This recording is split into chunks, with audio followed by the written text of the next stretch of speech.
Hello friends, welcome back to my YouTube channel. আজ বানাবো chicken biryani. Chicken বিরিয়ানিটার chicken ভালো করে মশলা দিয়ে ম্যারিনেট করে নিচ্ছে রাম। আর ভাত আমি নামিয়ে রেখে দিয়েছি, ভাত হয়ে গেছে। আলু ভেজে নিয়েছি, আলুটা কিন্তু শিবু ভেজেছে, আর হচ্ছে বেরেস্তাটাও শিবু ওরাই ভেজেছে। আর চিকেনটা আমি ভালো করে কষা করে নিচ্ছি। দেখো বন্ধুরা কত সুন্দর কালারটা এসছে, গ্রেভিটা দেখো জাস্ট। তোমাদের সাথে গল্প করতে করতে আমার চিকেন কষানো হয়ে গেছে, এবার আমি নামিয়ে দেব।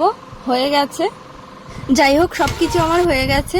বড় একটা গামলি নিয়েছি, নিয়ে আমি ভালো করে অয়েল লাগিয়ে দিচ্ছি। তারপরে আমি দিয়ে দেবো রাইসগুলো দিয়ে দিলাম, দিয়ে আমি বেরেস্তা দিয়ে দিচ্ছি, বেরেস্তা, আলু, চিকেন।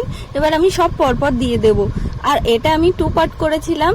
আর তারপরে আবার রাইস দিয়ে দিলাম, তারপরে আবার সবকিছু দিয়ে দিলাম, তারপরে গোলাপ জল, তারপরে ক্যাবড়া জল সব দিয়ে দিলাম। দিয়ে এবার বিরিয়ানি মশলা আর দিয়ে দেব মিঠা আতো দিয়ে আমি ঢাকনি দিয়ে ঢেকে দিলাম। একটা নোড়া দিলাম সাপোর্টে।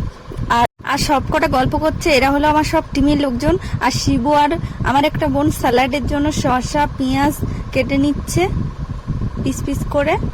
আর আজকে জানো তো খুব গরমও পড়েছে। আমার ইচ্ছেও ছিল না আজকে বিরিয়ানি করার, কিন্তু ওরা খুব জোর করছিল বলে আর কি তারপর লাস্টে রাজি হলাম। তো আর কারেন্টের অবস্থা খুব খারাপ, ভোল্টেজ থাকছে না। আর এটা রাত্রি আমার করার ইচ্ছেই ছিল না। আর রাতে না এত রিস্ক খাওয়া উচিত না, এখন যেহেতু খুবই গরম পড়ছে সেই কারণে। যাই হোক, তারপরে সব কমপ্লিট, আমার বিরিয়ানি হয়ে গেল। তারপরে আমি এদেরকে খেতে বসে দিয়েছি। কেমন হয়েছে? ভালো, হ্যাঁ ভালো, সেই স্বাদ। যাই হোক বন্ধুরা, আমি এই ফার্স্ট টাইম চিকেন বিরিয়ানি বানালাম, তো ওদের মুখ থেকে তো শুনলেই ওরা বলে দিল যে আমি কেমন বানিয়েছি। যাই হোক, আশা করছি সেকেন্ড টাইম আরো ভালোভাবে বেটার করতে পারবো। শাশুড়ি মা বিরিয়ানি বানাতে শিখে গেছি। যাই হোক, আমার যে হবু শাশুড়ি হবে তাকে খাওয়াতে পারবো। যাই হোক, সে কোথায় আছে আমিও জানি না। যাই হোক বন্ধুরা, এই ভিডিওটা এখানে শেষ করছি। সবাই ভালো থেকো, সুস্থ থেকো, টাটা। টাটা।